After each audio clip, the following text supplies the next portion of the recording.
Y las preguntas son, primero, ¿tenemos hoy lo que originalmente escribieron los autores? ¿Lo que estamos leyendo nosotros aquí es lo que escribieron realmente los autores? Esa es la primera pregunta. Segunda pregunta es que si es verdad que tenemos lo que los autores escribieron, la segunda pregunta es, ¿y podemos confiar en lo que escribieron?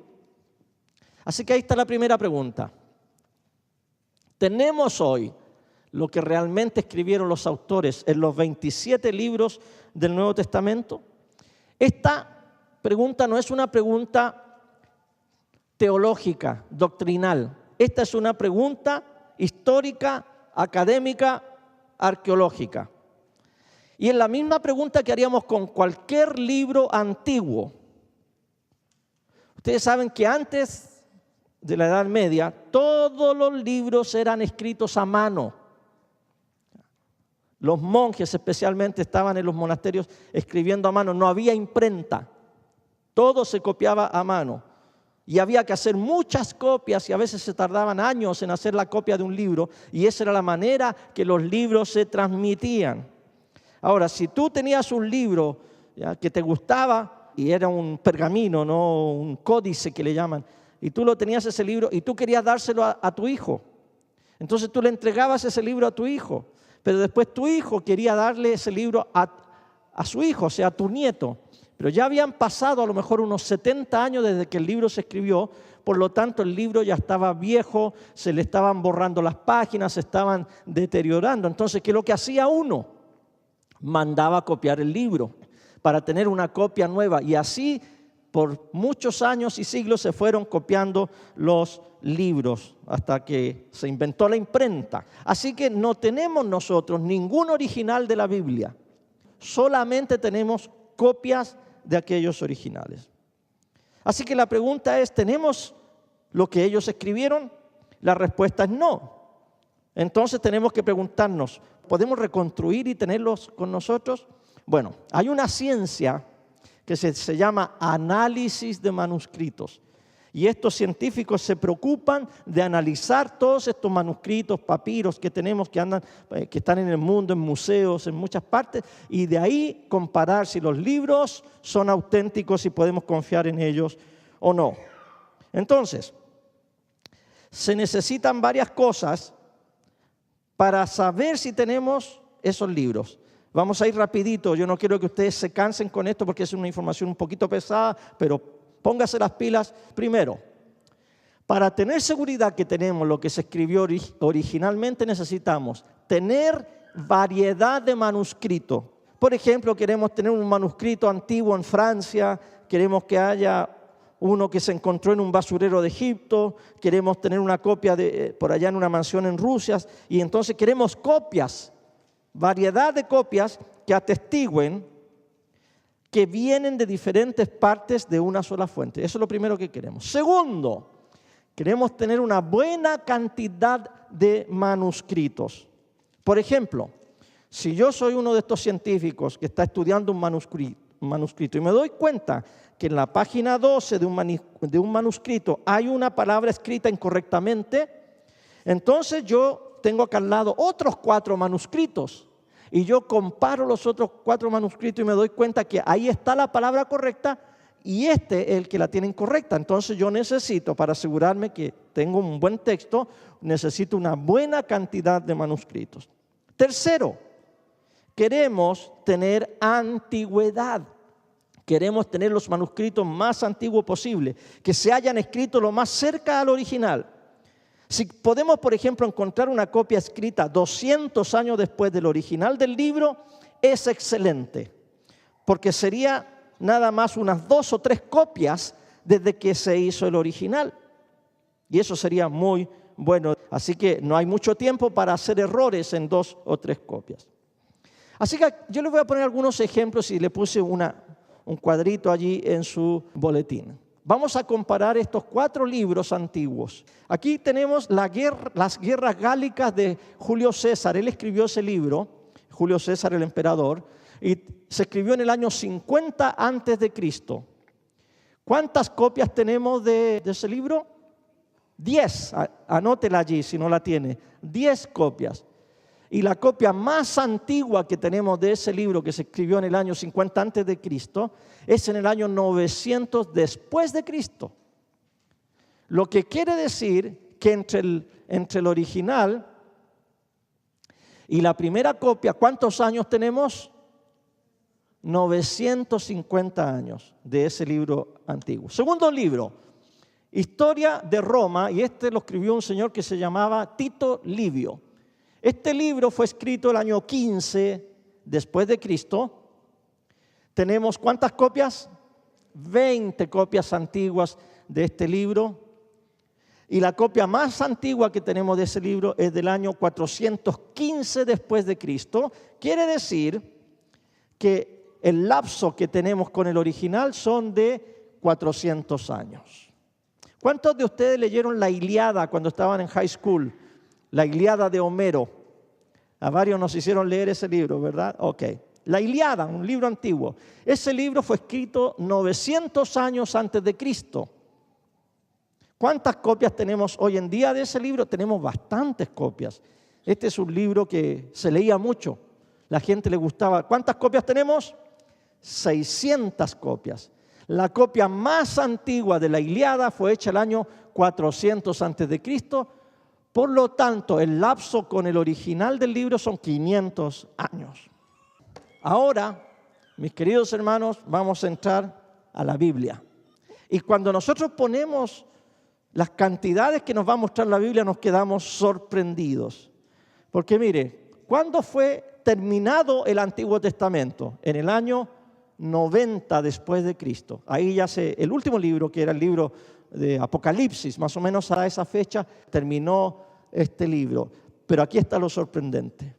¿Sabe usted cuántas copias manuscritas tenemos del Nuevo Testamento? 24,000 copias. El trozo más antiguo, el manuscrito más antiguo, es un trocito chiquito que tienen por ahí en un museo. Es del año 125 después de Cristo. Eso quiere decir que entre que se escribió el libro y tenemos un manuscrito pequeño, aunque sea de ese libro, pasaron ¿cuántos? 30 años, porque fue escrito el 90, más o menos, 30 años desde que se escribió, 90-95.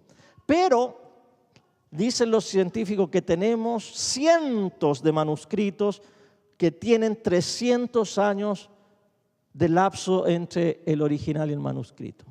Bueno, eso son unas cifras que a algunos les gusta, a otros no les gusta, pero anótela porque es muy interesante saber que esto comprueba que la Biblia, el Nuevo Testamento, es el libro que tiene más manera de ser comprobado que es fidedigna y tiene menos años entre el manuscrito o el autógrafo original y el manuscrito más antiguo. Así que no es que estemos en competencia con otros libros. Por ejemplo, aquí solo se atestigua que lo que escribió Homero en la Ilíada y lo que está en la Biblia no tiene discusión por causa de la evidencia. Nadie duda que lo que escribió Homero es verdad. Y eso que Homero solamente tiene 600 manuscritos disponibles. Nadie duda que lo que usted leyó en el libro de la Ilíada es lo que él escribió. Nadie debiera dudar entonces que lo que tenemos aquí en el Nuevo Testamento es lo que escribieron los autores originales, teniendo 24,000 copias para comprobar, y la más cercana solamente 30 años después que se escribió. Ustedes de vez en cuando van a escuchar o van a leer en el National Geographic, con estos canales de historia. Pero ahora andan diciendo que se encontró un fragmento de un evangelio donde Jesús habla de su esposa. Lo que pasa es que estos canales y esta gente necesita rating y necesita ganar dinero trayendo a la luz cosas que son un poco fabulosas, ¿no? Para que la gente crea. Sin embargo, los científicos serios no se preocupan de eso porque ellos son más serios. No se preocupan del rating los científicos, los exploradores de manuscritos. Bueno, ya vimos la primera pregunta. ¿Contiene en nuestra Biblia que realmente ellos quisieron escribir? Decimos que sí. Segunda pregunta es esta. ¿Podemos confiar en lo que escribieron? Porque esa es otra cosa. Una cosa es lo que escribieron. Pero la otra cosa o la otra pregunta es, ¿puedo yo confiar en lo que ellos escribieron? puedo tener fe. Porque yo me puedo preguntar, ¿y qué tal si lo que escribieron eran mentiras? Podemos decir que el texto es adecuado, pero la Biblia es realmente palabra de Dios, está Dios hablándonos y las cosas que están ahí son ciertas. Porque tenemos la Biblia por un lado, ¿verdad? Pero también tenemos el libro del Mormón por otro lado. Y luego los musulmanes salieron con el Corán. Uno de los tres tiene que estar equivocado, ¿verdad? No pueden ser todo revelación de Dios y no podemos confiar en los tres. Así que lo que les quiero decir en cuanto a esto es esto. La Biblia no cayó del cielo. Como dicen que el libro del Mormón cayó del cielo, o el Corán. Por ejemplo, el Corán es similar. También dicen que Mahoma fue una cueva, que se le presentó el ángel Gabriel y que le empezó a dictar el Corán y se tardó varios años en terminarlo.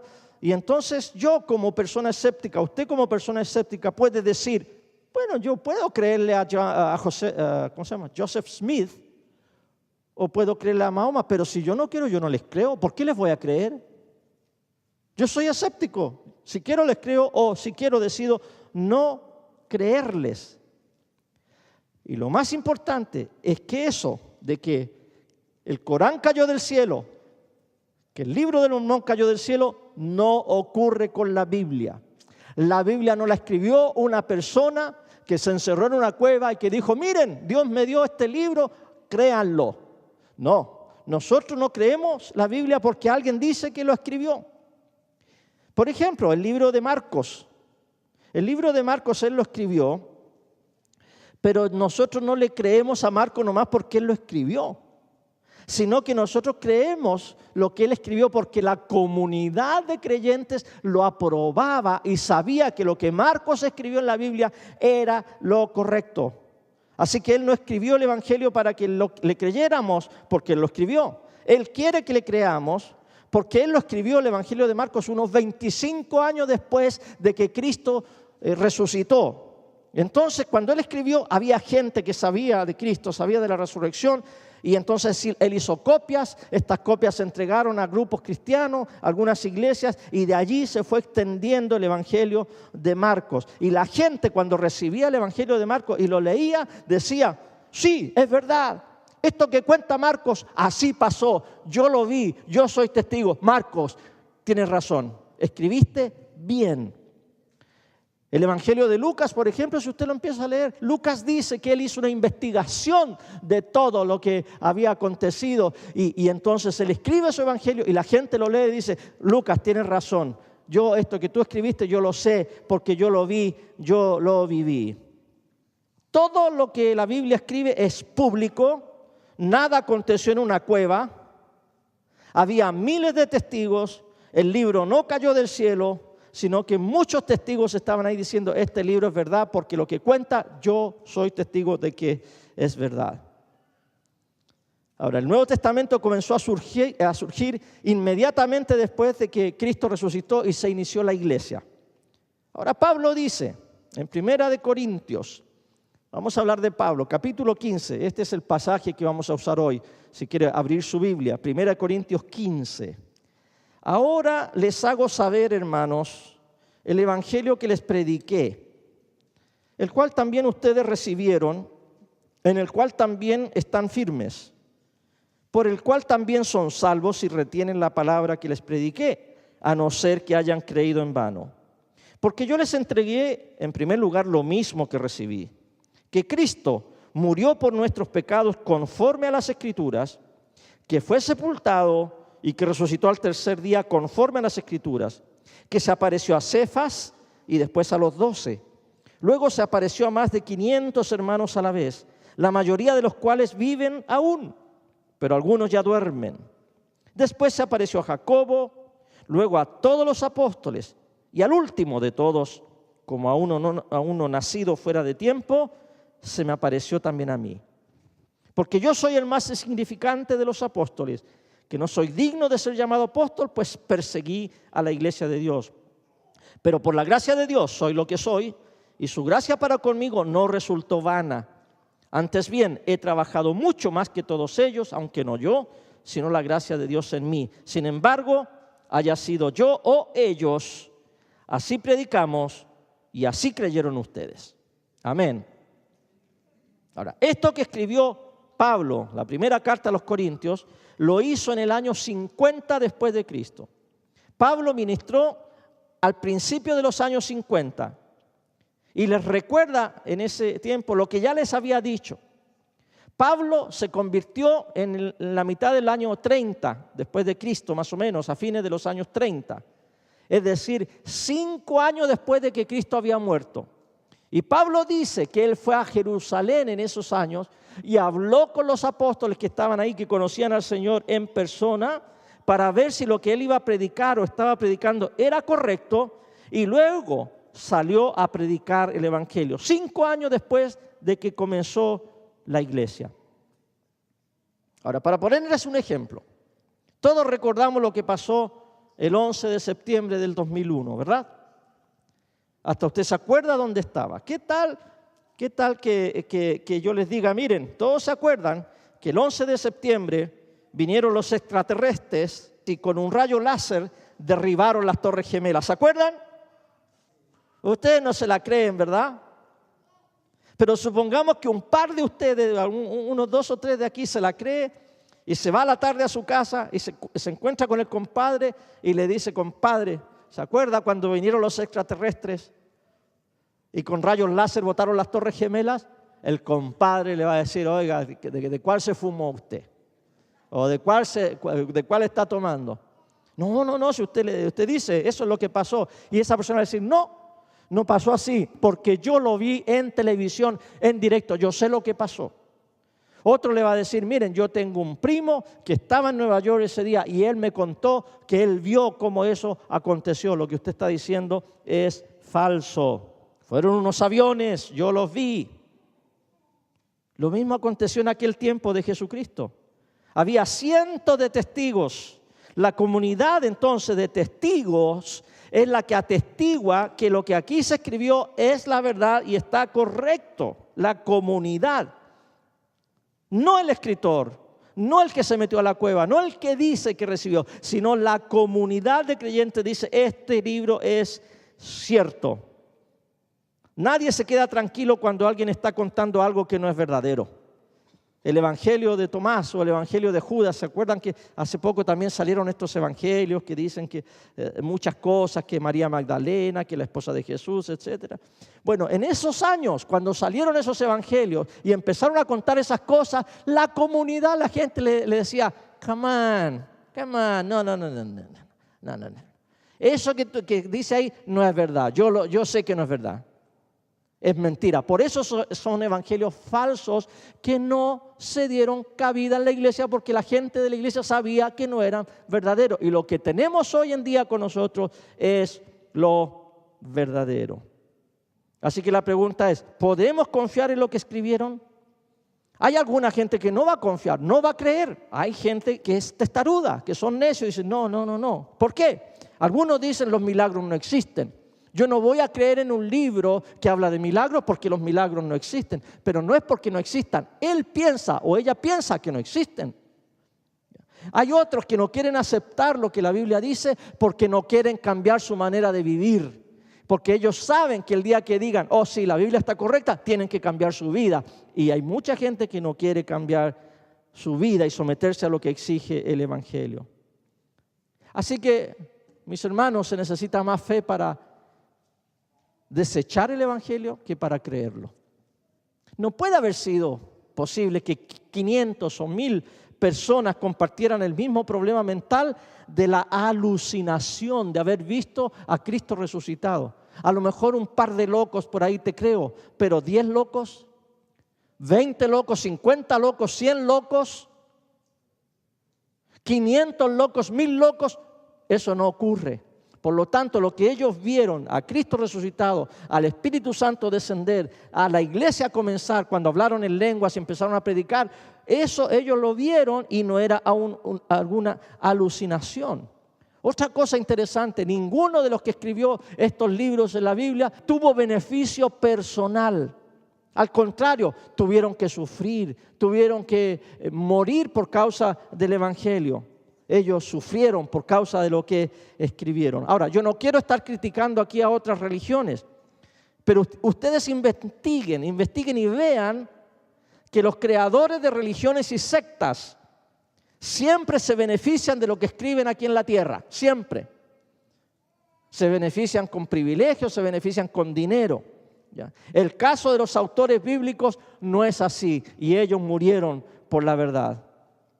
Yo les animo entonces a que ustedes pregunten, a que ustedes empiecen a investigar, a que ustedes profundicen su fe. Mientras más pasa el tiempo, más se comprueba que la Biblia es verdadera. Todos los que estudian la Biblia, todos los científicos, los que saben idiomas, los que saben arqueología, los que trabajan en análisis de los documentos, mientras más documentos existen y se descubren, la Biblia más peso tiene. Más se comprueba que la Biblia es un libro digno de creerse. Si tú tienes una duda, una pregunta, algo grande, la Biblia no se asusta. La Biblia puede sostenerse por sí misma. Y quiero terminar con una pregunta ahora. Y esta pregunta es la última pregunta de esta serie. Todo el mes de septiembre estuvimos hablando de ¿por qué? Nos preguntamos ¿por qué? Porque tenemos una mente que pregunta. Y hemos preguntado ¿por qué existe conflicto entre la ciencia y la religión? Preguntamos ¿por qué debo creer en Jesucristo? Preguntamos ¿por qué debo creer que Dios creó los cielos y la tierra? ¿Verdad? Preguntamos la otra vez acerca de la existencia del bien y del mal. Y hoy nos preguntamos si podemos confiar en la Biblia. Pero ahora yo tengo una pregunta para ti. Con esta pregunta te vas a ir a tu casa. Yo espero tener una respuesta positiva de esta pregunta. Y la pregunta es esta. ¿Quieres probar si la Biblia es útil o no para tu vida? Ya has preguntado mucho, ya te he dado bastante información. Ahora mi pregunta para ti es, ¿qué vas a hacer con esa información? ¿Vas a probar si la Biblia es útil para ti? ¿Es útil para tu vida? Miren, aunque hay gran evidencia de que Cristo resucitó, no podemos llevar esa evidencia a un laboratorio y comprobar en un laboratorio que Cristo resucitó. Porque esto es por fe. Ahora usted tiene que creer lo que dijo Jesús. Jesús dijo muchas cosas maravillosas. Dijo, bienaventurados los que tienen hambre y sed de justicia. Si usted tiene hambre y sed de conocer a Dios, Dios le va a saciar su hambre y su sed. El Señor dijo, golpead y se os abrirá. Llama y se te responderá. Pide y se te dará. Entonces, ¿por qué usted no golpea? ¿Por qué usted no llama? ¿Por qué usted no pide? Usted tiene que creer eso y tiene que empezar a poner en su vida, en práctica, la búsqueda de la voluntad de Dios. 2 Timoteo, capítulo 3, versículo 14. Dice Pablo, tú, sin embargo, persiste en las cosas que has aprendido y de las cuales te convenciste, sabiendo de quiénes las has aprendido. Desde la niñez has sabido las Sagradas Escrituras. ¿Cuántos de los que estamos aquí hemos aprendido las Sagradas Escrituras desde nuestra niñez? Yo soy uno de ellos. ¿Cuántos otros? Sí, mire, hay varios que nos leyeron la Biblia, que nos regalaron Biblia. Mire, a mí, yo les voy a contar que la primera Biblia que me regalaron, yo tendría unos 12 o 13 años. Ya mi Biblia, ¿no? Porque en la casa habían Biblias, pero ya mi papá me regaló mi Biblia. Yo iba con mi Biblia a la iglesia y empezó a venir una muchachita, yo tenía unos 14 o 15 años, una muchachita a la iglesia bastante atractiva y entonces yo quería evangelizarla. La evangelicé y le regalé mi Biblia. Eso significa mucho, regalar tu Biblia, ¿no? Entonces, al tiempo la muchacha no vino más a la iglesia y yo dije, bueno, por lo menos ya le di la palabra de Dios y ella la habrá de leer. Y un día, como a los 6 meses, pregunté, bueno, ¿y qué pasó con fulanita? Y me dice la amiga que la trajo, oye, está haciendo espiritismo y usa tu Biblia para hacer espiritismo, me dijo. Bueno, ahí yo entendí que el libro en sí, el papel no tiene poder ni nada de eso. Nos han enseñado desde la niñez la Biblia. ¿Y qué tiene? Como dicen los mexicanos, ¿verdad? ¿Y qué tiene? Tú te puedes leer la Biblia de adelante para atrás y de atrás para adelante y saberte la memoria, pero si no te beneficia a ti espiritualmente, no sirve de nada. Dice Pablo a Timoteo: desde la niñez has sabido las Sagradas Escrituras, las cuales te pueden dar la sabiduría que lleva a la salvación mediante la fe en Cristo Jesús. Toda Escritura es inspirada por Dios y útil para enseñar, para reprender, para corregir, para instruir en justicia, a fin de que el hombre de Dios sea perfecto, equipado para toda buena obra. Aquí hay dos cosas muy importantes que dice Pablo. Primero, que toda la Escritura es inspirada por Dios, toda Escritura. Tendría que pasar otro mes hablando de la inspiración de Dios en la Escritura. Ya, es un tema muy largo. Algún día a lo mejor lo vamos a conversar. De hecho, les invito a tomar clases en el Instituto Crossmont y de ahí hablamos de todas estas cosas. Pero otra cosa importante, dice Pablo: toda Escritura es inspirada por Dios y es útil. Dice la palabra útil, es útil. Y eso es lo que yo quiero hablar contigo en este momento. Cuando dice que es útil, es algo que se puede probar, que se puede usar. ¿Algo es inútil o es útil? Y esta es mi pregunta para ti. ¿La Biblia para ti es inútil o es útil? Algo inútil es algo que tú tienes allí y no lo usas. Y de repente te acuerdas que lo quieres usar y ya la esposa te lo vendió en un yard sale. Como yo tenía una máquina para hacer pan. Y la usé al principio y ahí quedó como 18 años la máquina. Guardada, y un día me dieron ganas de hacer pan. ¿Y dónde está la máquina? ¿Y la máquina del pan? ¿Y dónde está? Ya te la vendí hace como 15 años. Me dicen. Y yo enojado. ¿Por qué? Porque era inútil. Cuando tú no usas las cosas, son cosas inútiles. Si tú no has leído tu Biblia esta semana, la Biblia para ti es un objeto inútil. Si la Biblia está empolvada en una repisa, es inútil. Si el aparatito que te compraste para hacer smoothie y el hielo y toda la cosa y está allí hace 4 años, es inútil. Las cosas son útiles cuando se usan. Usas tu Biblia, lees tu Biblia, te consuelas con la palabra de la Biblia, estudias tu Biblia, la haces vivir en tu corazón lo que dice allí en la Biblia. Si no, ponla en un yard sale y véndela. Va a ser más útil los $4.50 que te van a dar por ella, porque te vas a ir a comprar una Big Mac y esa Big Mac te va a ser más útil que una Biblia inútil que no se lee. Así que mi pregunta es: ¿quieres probar si la Biblia es útil o no para tu vida? Eso es algo que cada uno de ustedes tiene que decidir. Uno lo puede probar.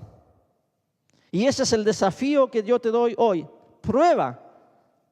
Si crees que la Biblia es verdad, deja que la Biblia sea útil en tu vida. Deja que afecte tu vida.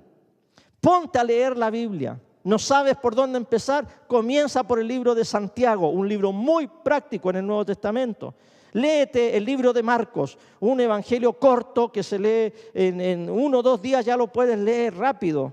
Léete el libro de los Hechos, mira lo que ahí expresa el evangelista Lucas acerca de cómo es un cristiano y cómo es una iglesia, y ponlos a prueba. Léete el final del libro de Malaquías, donde el Señor usa la palabra prueba. Dice: probadme en esto, dice, si traen sus diezmos y sus ofrendas a la iglesia, dice, pruébenme en esto y van a ver si no abro las ventanas de los cielos y voy a derramar sobre ustedes bendición hasta que sobreabunde. Y hay cristianos que dicen: no, mejor no pruebo al Señor, mejor no ofrendo.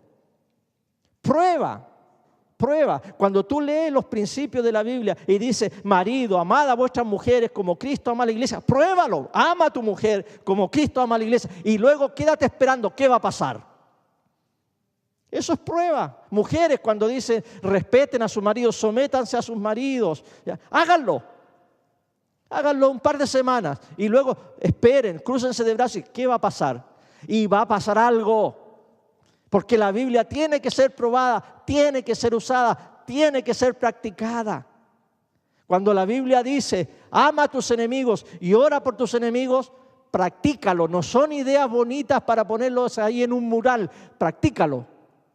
Y luego da un paso atrás y espera qué va a pasar. Y vas a darte cuenta que si tú empiezas a usar la Biblia, para ti la Biblia va a ser útil. Comienza entonces a poner la Biblia a prueba en tu vida. ¿Dicen amén? Bueno, sí, lo pueden decir. A mí no me interesa si lo dicen o no lo dicen. Lo importante es que lo hagan. 2 recomendaciones. Si hay alguno de ustedes que está interesado en profundizar su conocimiento de la Biblia, haga lo que algunos de los alumnos aquí han hecho, de mis alumnos. Se han inscrito en el Instituto Crossmont y están estudiando seriamente la Biblia. El 8 de octubre comienza un nuevo curso que yo voy a enseñar y se titula Introducción al Nuevo Testamento. Usted va a poder conmigo avanzar en todo el Nuevo Testamento por 10 semanas y vamos a ir viendo cada autor, cada tema del Nuevo Testamento. ¿Quiere aprender? Aprenda, póngase las pilas y gaste $100 por 10 semanas y va a ver cómo le va a beneficiar. Lo otro, aquí atrás está Judith con Memito y ellos están vendiendo el libro Tiempo con Dios es vida. Ese libro es importantísimo porque cada día nos da una lectura bíblica que podemos leer, podemos meditar, podemos comentar, podemos subrayar, podemos orar y podemos meditar en eso que estamos leyendo. Cómprelo, $5. Menos, bueno, no sé si es menos de un combo del McDonald's. Hoy le he hecho mucha propaganda al McDonald's. Es que no tomé desayuno. ¿Ya? Les veo a todos ustedes cara de Ronald McDonald's. $5 y se va a dar usted una comida que le va a durar todo el mes. Por favor, compre el libro y lléveselo a la casa. Este mes vamos a comenzar con el libro de Job. ¿Alguno de ustedes se ha leído el libro de Job completo? 1, 2, 3, 4, 5, 6, 7, 8, 9, 10. Sí, algunos de ustedes sí, por acá también. Pero la mayoría no, porque aburre, porque confunde ya cuando uno va por ahí por el capítulo... ¿Qué? ¿Cuántos capítulos tiene? Como 40, ¿no? Se aburre. Pero entonces en este librito usted lo va a ir leyendo poquito a poquito. Va a leerse 15 capítulos en el mes de octubre del libro de Job y va a haber comentarios y usted va a hacer preguntas y luego va a ir al grupo en casa que nos juntamos durante la semana y lo va a comentar con los demás y Dios le va a hablar mediante el libro de Job. Pero hermanos, hermanas, póngase las pilas. Crea que lo que está aquí y que fue escrito hace 2000 años casi es un libro útil para mi vida, útil para salvarme, útil para transformarme, pero hay que leerlo, hay que estudiarlo, hay que invertir. $100 en el instituto, $5 aquí en la iglesia, hay que invertir. Si no tiene Biblia, por favor hable conmigo al final del culto, yo le regalo una Biblia, yo le regalo. Tenemos esta Biblia, yo se la puedo regalar, ¿ya? Si no tiene Biblia. Todos debemos tener una Biblia, todos, y debemos leerla, amén. Pongámonos de pie entonces y démosle gracias al Señor por esta maravillosa palabra. Señor amado, estamos maravillados al entender esta providencia tuya que a través de los años tú, en tu amor y misericordia, has tenido a bien legarnos tu libro santo y tenerlo en nuestras manos. Señor, qué privilegio hoy en el año 2012 de poder tener Biblias de diversos tamaños, de diversas formas, de letra grande, de letra chica, de hoja delgada, hoja gruesa, tener tanta variedad en inglés, en español y en otros idiomas. Cuando, Señor, hace siglos atrás tus hijos, tus hijas ni siquiera podían tener una Biblia en sus manos. A veces ni siquiera sabían leer y tenían que depender nada más de otras personas que se las leyeran. Pero Padre, te damos gracias porque todos los que estamos aquí, chicos y grandes, Señor, tenemos la capacidad de tomar este libro en las manos y leerlo y entender lo que tú quieres de nosotros.